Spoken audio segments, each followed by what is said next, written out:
Hello friends, price தி Lord. சில நேரங்களில் நமக்கு ஒரு கொஸ்டின் வரும். நம்ம எல்லா வேலையும் உண்மையாக தானே பார்க்குறோம், கரெக்டாக தானே பார்க்குறோம், ஜோமனி தானே செய்கிறோம். ஆனால் நமக்கு மட்டும் ஏன் எந்த ஒரு ஆசீர்வாதமே வர மாட்டேங்குது?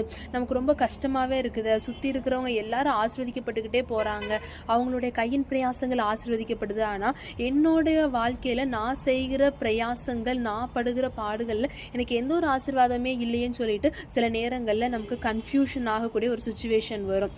ஆனால் அட் த சேம் டைம் உங்கள் கூடயே தவறான வழியில் சம்பாதிக்கிறவங்க, தவறான வழியில் ஏதாவது செஞ்சு முன்னேறணும்னு நினைக்கிறவங்க உயர்ந்துக்கிட்டே போவாங்க, ஆசீர்வதிக்கப்பட்டுக்கிட்டே போவாங்க.